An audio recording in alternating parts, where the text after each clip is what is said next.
श्री शिवाय नमस्तुभ्यम दोस्तों, आप सभी लोग जानते हैं कि 8 अप्रैल 2024 को है सोमवती अमावस्या। अब यह सोमवती अमावस्या कोई साधारण अमावस्या नहीं है। ये अमावस्या वो अमावस्या है जो अमावस्या चैत्र नवरात्रि के पहले पड़ती है, वह अमावस्या है। इसीलिए सोमवती अमावस्या का बहुत ही बड़ा और विशेष महत्व होता है और ऐसे मौके बार बार नहीं आते हैं दोस्तों। हर चैत्र नवरात्रि के पहले सोमवती अमावस्या नहीं पड़ती है, पर इस बार पड़ रही है। इसलिए आप लोगों के पास एक बहुत ही बड़ा मौका है, जिस मौके का आप लोग फायदा उठा सकते हैं और भगवान भोलेनाथ जी को प्रसन्न कर सकते हो। देखो, अमावस्या का जो दिन होता है वो आपके जीवन से दुख और परेशानियों को दूर करने के लिए होता है। अगर आप लोग चाहें तो सोमवती अमावस्या के दिन आप लोगों के लिए बहुत ही शुभ दिन हो सकता है। अगर आप लोग एक दीपक वाला उपाय कर लेते हो तो आप लोगों को यहाँ समझना है कि अगर आप लोग चाहें तो सोमवती अमावस्या का दिन आप लोगों के लिए बहुत ही अच्छा साबित हो सकता है, क्योंकि इस दिन अगर आप लोग एक दीपक वाला उपाय कर लेते हो तो आप यहाँ समझना कि आपके घर में चाहे धन की समस्या चल रही हो, चाहे घर में प्रेम ना हो, चाहे घर में लड़ाई झगड़ा होता हो, चाहे परिवार से जुड़ी हुई या घर के सदस्यों से जुड़ी हुई किसी भी प्रकार की दुख और परेशानी आपके घर में चल रही हो, तो यहाँ एक दीपक वाला उपाय आपके घर से दुख और परेशानियों को दूर कर देगा और आपके घर में सुख और शांति को घर में लाएगा। इस वाले उपाय को आपको कैसे करना है, पर उपाय बहुत ही आसान है दोस्तों। जो व्यक्ति इस उपाय को समझेगा वही व्यक्ति इस उपाय को सही से कर पाएगा और उसी व्यक्ति को इस उपाय को करने का फल भी मिलेगा। तो सबसे पहली चीज़ दोस्तों, हम समझते हैं कि यह सोमवती अमावस्या के दिन आप लोगों को इस उपाय के अलावा और क्या क्या करना चाहिए। सबसे पहली चीज़ दोस्तों, सोमवती अमावस्या कोई छोटा दिन नहीं होता है। सोमवार की शुभ दिन पर पड़ने वाली अमावस्या को हम सोमवती अमावस्या कहते हैं और यह हर महीने नहीं पड़ती है। बहुत ही महीनों के बाद में एक अमावस्या आती है, तो इस दिन दान पुण्य करने का विशेष महत्व होता है। इस दिन पीपल की परिक्रमा करने का विशेष महत्व होता है। इस दिन तुलसी माता की परिक्रमा करने का विशेष महत्व होता है। तो यह तो आप अपने हिसाब से पूजन अर्चना में कर सकते हैं दोस्तों, पर जो विशेष उपाय है वो घर की जैसे दुख और समस्या को दूर करने का जो उपाय है वह मात्र एक दीपक वाला उपाय है, जिस उपाय को करने से हमारे घर में अगर हमारे ऊपर पितृ दोष भी लगा हुआ है, किसी भी प्रकार का ऐसा दोष है जिसकी वजह से आपके घर में दुख और परेशानी आ रही है। वैसे तो दोस्तों ज़्यादातर दुख और परेशानी हमारे पितरों की वजह से ही आती है, क्योंकि हम हमारे पितरों को खुश नहीं रखते हैं और जब हमारे पितर हमसे खुश नहीं रहते हैं, जो पूर्वज हमारे होते हैं वहाँ हमसे खुश नहीं रहते हैं, तो हमारे घर में अपने आप ही जो दुख और परेशानी होती है वो आना चालू हो जाती है। तो सोमवती अमावस्या का दिन वह दिन होता है जिस दिन आप अपने पितरों को प्रसन्न कर सकते हैं, आप अपने घर की सारी दुख और परेशानियों को दूर कर सकते हैं।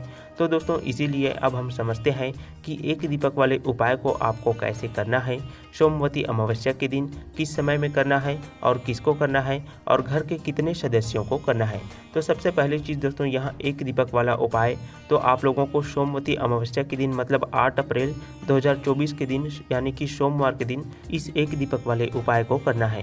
तो आप लोगों को इस उपाय को किस समय में करना है, सबसे पहले आप लोग समय सुन लो, क्योंकि समय बहुत ही ज़्यादा बड़ा और विशेष महत्वपूर्ण है। तो दोस्तों इस एक दीपक वाले उपाय को करने का जो समय है वह शाम का समय है, प्रदोष काल का समय है, क्योंकि उपाय में हमें दीपक जलाना है और दीपक जो है वह शाम के समय में जलते हैं या रात के समय में जलते हैं, पर जो शाम का समय होता है वह प्रदोष काल का समय होता है। यह कितने बजे से लेकर कितने तक का होता है, तो ध्यान से सुनिएगा। इस उपाय को हमें कब से लेकर कब तक के बीच में करना है, तो देखिए गुरु जी ने कहा है कि प्रदोष काल का जो समय होता है वह हर मौसम में अलग अलग होता है। तो आप लोग अपने हिसाब से ऐसा समय चुनिएगा जब शाम हो रही हो और रात होने वाली हो, उसके बीच के समय को हम प्रदोष काल कहते हैं। और अगर अनुमान से कहें तो शाम के 6 बजे से लेकर 7 बजे के बीच का जो समय होता है दोस्तों, इसे आप प्रदोष काल कह सकते हो। और अगर थोड़ा बहुत लेट भी हो जाते हो, अगर आप किसी काम पर गए हुए हो, ड्यूटी से लौटे हुए हो, किसी तरह से आप लोग लेट हो गए हो, तो आप रात के 7 बजे से लेकर 8 बजे तक भी उपाय को करोगे तो भी आपको जो है उपाय का फल मिलेगा। देखो यहाँ उपाय घर के सभी सदस्यों को बिल्कुल भी नहीं करना है। घर का कोई भी बड़ा एक मुख्य सदस्य इस उपाय को आसानी से कर सकते हैं। घर का कोई भी एक सदस्य इस उपाय को करता है तो घर के सभी सदस्यों को उपाय का फल पूर्ण रूप से मिलता है। घर की कोई भी एक बड़ी माता बहन में से कोई भी एक जो है इस उपाय को पूरे परिवार के लिए आसानी से कर सकता है। अगर किसी कारणवश घर में माता बहन उपस्थित नहीं है, किसी कारणवश यहाँ वाला उपाय न कर पा रही हो, तो उनकी जगह पर घर का कोई भी बड़ा व्यक्ति जो घर का कार्यभार संभालता है वह व्यक्ति भी इस उपाय को कर सकता है। इसमें उसको कोई भी दिक्कत वाली बात नहीं है। अब दोस्तों समय का भी पता चल गया और यहाँ भी पता चल गया कि इस वाली उपाय को करना किसको है। अब हम यहाँ जानते हैं कि इस वाले उपाय को करने की विधि क्या है, क्योंकि विधि सबसे ज़्यादा जरूरी है उपाय को करने के लिए। तो यहाँ आप लोग बहुत ही ध्यान से सुनिएगा। देखिए, एक दीपक वाला उपाय हमें नाम से ही समझ में आ जाता है कि हमें इसमें एक दीपक की आवश्यकता पड़ेगी। पर दोस्तों यहाँ पर एक दीपक जो बनेगा वह मिट्टी का बनेगा या आटे का बनेगा। तो देखिए यहाँ पर हम आपको बहुत ही आसान से शब्दों में बताते हैं। अमावस्या का जो दिन होता है वो रोज़ नहीं आता है। सोमवती अमावस्या का दिन भी महीनों बाद आता है दोस्तों। इसीलिए इस उपाय में अगर आप लोग एक मिट्टी की दीपक प्रयोग में लेंगे तो वह ज़्यादा बेहतर होगा। पहली कोशिश आपका यहाँ होना चाहिए कि आपके पास एक नया मिट्टी का दीपक हो, उसके अंदर आप लोग यहाँ वाला उपाय करो। नहीं है नया मिट्टी का दीपक तो जो पुराना दीपक आपके पास रखा हुआ है उसको धोकर मतलब उसको साफ करके जो है आप लोग इस वाले उपाय को कर सकते हो। अगर वहाँ भी ना हो तो आपके पास एक आखिरी ऑप्शन बचता है दोस्तों, वहाँ है आटे का दीपक। आटे का दीपक आप लोग इस उपाय में उपयोग कर सकते हो। अगर आपको मिट्टी का दीपक नहीं मिलता है, आपने पूरी कोशिश कर ली है, तब भी आप लोग जो है आटे का दीपक इस उपाय में उपयोग करेंगे, क्योंकि आटे का दीपक तुरंत ही शुद्ध रूप से बनकर तैयार हो जाते हैं। तो आप लोग आटे को अच्छी तरह से गूंथ करके एक मीडियम साइज का दीपक बना लेना। जैसे आप लोग दीपक तैयार कर लेते हैं, उसके बाद में उस दीपक के अंदर बत्ती कौन सी रखाएगी, यह भी इस उपाय के लिए बहुत ही ज़्यादा जरूरी बात है और अधिकतर लोग यहीं पर गलती कर देते हैं। तो देखो, भगवान शिव जी के लिए हमेशा गोल बत्ती के दीपक का प्रयोग किया जाता है, पर हमारे पितृ जो होते हैं उसके लिए हमेशा ही लंबी बत्ती के दीपक जलाए जाते हैं और इस दीपक के अंदर भी लंबी बत्ती रखाएगी, गोल बत्ती नहीं रखाएगी। इस बात का आप लोग ध्यान में रख लो। अब दीपक के अंदर आप लोगों को क्या डालना है, देसी गाय का घी डालना है या फिर तेल डालना है, तो ध्यान से सुन लो। आप लोगों को इस उपाय में देसी गाय का घी जो है वो शुद्ध रूप का ही डालना है। अब आपका दीपक पूरी तरह से तैयार हो चुका है दोस्तों। तो दोस्तों इस उपाय में आपको एक दीपक जो है वो मिट्टी का या फिर आटे का लेना है, उसके अंदर आपको शुद्ध देसी गाय का घी डाल देना है। उसके अंदर आप लोग गोल बत्ती नहीं लगाना है, उसके अंदर आप लोगों को लगाना है लंबी बत्ती। इस प्रकार से आपने एक दीपक को पूरी तरह से तैयार कर लिया है। अब जैसे ही शाम का समय हो जाता है, उपाय को करने का जो समय हो जाता है, जैसे ही शाम के समय में प्रदोष काल का समय आ जाता है, तो आप लोगों को शुद्धता का विशेष रूप से ध्यान रखना है। क्योंकि दोस्तों आप लोग सुबह के समय में स्नान करते हैं, तो शाम के समय में इस उपाय को करने के लिए आप लोगों को हाथ मुँह धोकर अपने पैरों को अच्छे तरीके से धो करके इस उपाय को करने के लिए जाना है। अब आप इस दीपक को किसी पूजन वाली थाली या प्लेट में रख लो। दीपक को आपको अपने हाथों में लेकर के नहीं जाना है। अब दीपक को जलाने के लिए आपको अपने घर का ही माचिस लेकर के जाना है। अगर आप लोग किसी दूसरे के माचिस से दीपक को जलाएंगे तो उपाय का फल उस व्यक्ति को भी मिल जाएगा।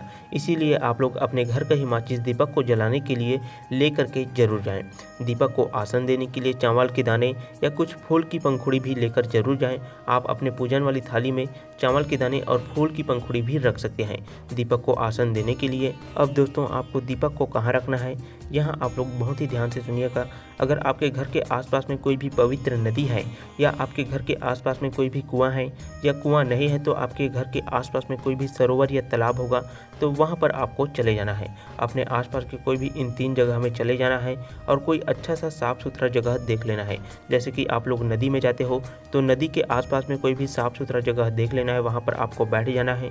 या फिर आपके घर के आसपास में कोई तालाब है तो तालाब के किनारे में चले जाना है, वहाँ पर आप लोगों को कोई साफ़ सुथरा जगह देख लेना है और वहाँ पर बैठ जाना है। उसके बाद अपने पूजन वाली थाली के अंदर का जो दीपक है उसको आप अपने माचिस से ही जला देना। उसके बाद आपको दक्षिण दिशा का विशेष रूप से ध्यान रखना है इस उपाय को करते समय, क्योंकि इस दीपक को आपको दक्षिण बत्ती करके ही जलाना है। दक्षिण बत्ती जो है दक्षिण दिशा की तरफ ही रख करके आपको बत्ती को रखना है। उसकी जो बत्ती होता है दोस्तों, दीपक की बत्ती को दक्षिण दिशा की तरफ रखकर जला देना है और आसन में लगा देना है। उसके लिए आप लोग मोबाइल लेकर भी चले जाना, क्योंकि दक्षिण दिशा किस तरफ होती है यहाँ आपको पता नहीं होगा, तो आप तो लोग तुरंत ही उस समय में उस जगह पर बैठकर ही तुरंत ही दक्षिण दिशा का पता लगा सकते हैं। नहीं तो आप अपने घर से ही अपने घर के किसी भी सदस्य को दिशाओं की जानकारी जरूर ही पूछ सकते हैं, या अपने दोस्त यारों से भी दिशा की जानकारी पूछ सकते हैं। उसके बाद ही आप लोग जो है इस उपाय को करेंगे। जैसे ही आप दीपक को जला लेते हैं तो दक्षिण दिशा की तरफ दीपक का जो मुख है, बत्ती है, उसको ध्यान में रखकर ही और भगवान भोलेनाथ जी का स्मरण करके, अपने पितरों का स्मरण करके दीपक को आसन में लगा देना है। इस दीपक को रखने के बाद में भगवान शिव जी से और अपने पितरों से प्रार्थना करना है कि आपके घर में जो भी दुख और परेशानी चल रही है वह उनसे आपको हमेशा के लिए छुटकारा दिला दें और आपके ऊपर हमेशा ही अपना आशीर्वाद बनाए रखें। ऐसी आपको अपने पितरों से और भगवान भोलेनाथ जी से प्रार्थना कर लेना है। फिर वहाँ से आपको उठ जाना है और भगवान शिव जी से प्रार्थना करके आपको वापस अपने घर पर आ जाना है। दोस्तों, यहीं पर उपाय समाप्त हो जाता है। अगर आपके आसपास में ये तीनों ऑप्शन नहीं है, जैसे कि आपके आसपास में कोई नदी नहीं है, कोई तालाब नहीं है या फिर कोई कुआं नहीं है, तो आप लोगों को इस उपाय में क्या करना है, ध्यान से सुनिएगा दोस्तों। आपको किसी भी बेलपत्र या आंवले या पीपल के पेड़ या शमी पत्र के जो पेड़ होते हैं, इन जगह पर भी आप जाकर के दीपक को जला सकते हैं। अगर आपको नदी, तालाब या कुएं के पास में जाने में कोई समस्या है दोस्तों, तो आप लोग बेलपत्र, आंवले या पीपल या शमी का वृक्ष है, इन जगह पर आप जो है जा कर के अपने इस एक दीपक को प्रज्वलित कर सकते हैं दक्षिण दिशा की तरफ करके। तो इस प्रकार से आप लोग जो हैं इन जगह पर भी आप लोग अपने एक दीपक वाले उपाय को आसानी से कर सकते हैं। पर इन जगह पर भी जाने में अगर आप लोगों को कोई समस्या आती है तो आप लोगों को अपने घर पर ही इस उपाय को करना है। कहाँ पर करना है तो ध्यान से सुनिएगा। घर की माताएं बहनें, घर की जो रसोई होती हैं, जहाँ पर आप लोग पानी रखते हैं, उस जगह पर ही आप लोग इस एक दीपक को प्रज्वलित कर देना है दक्षिण दिशा की तरफ मुख करके। सबसे पहले आप लोग चावल या फूल की पंखुड़ी का आसन लगा देना, उसके ऊपर ही दीपक को रखना है। इस प्रकार से आप लोग इस एक दीपक वाले उपाय को पूर्ण रूप से कर लेते हैं। दीपक को रखने के बाद में आप लोगों को भगवान भोलेनाथ जी और अपने पितरों से अपने जो समस्या है उसके लिए निवेदन जरूर करना है कि वहाँ इस समस्या को तुरंत ही जो है वो दूर कर दें। इस प्रकार से दोस्तों आप लोग इस एक दीपक वाले उपाय को आसानी से कर सकते हैं। उपाय का फल बहुत ही जल्दी मिल जाएगा आप लोगों को, क्योंकि सोमवती अमावस्या का दिन कोई भी उपाय जो है वो निष्फल नहीं होता है। यदि आपको उपाय को करने के बाद में कोई भी लाभ नहीं मिलता है, अगर किसी कारणवश कोई समस्या आ जाती है, तो आप लोग भगवान भोलेनाथ जी का स्मरण करते रहें, वहाँ आपकी समस्याओं को जरूर ही दूर कर देगा। क्योंकि भगवान भोलेनाथ किसी की समस्याओं को बहुत देर तक नहीं रहने देता है। इसीलिए दोस्तों आप लोग इस एक दीपक वाले उपाय को जरूर करें और उपाय को करने के बाद में भी आप लोग भगवान भोलेनाथ जी का स्मरण करते रहें। आप उनके मंत्र श्री शिवाय नमस्तुभ्यम या उनके नाम जप करते रहें। सुबह शाम या किसी काम को करते समय आप भगवान भोलेनाथ जी के नाम जप करते रहें, आपकी समस्याओं को दूर होना ही पड़ेगा। तो दोस्तों इसी के साथ आप सभी को श्री शिवाय नमस्तुभ्यम। भगवान भोलेनाथ आपकी मनोकामनाओं को पूर्ण करें। इसी के साथ मैं इस वीडियो को यहीं पर समाप्त करता हूँ। आप हमारे चैनल को सब्सक्राइब जरूर करें इसी तरह की महत्वपूर्ण वीडियो देखने के लिए।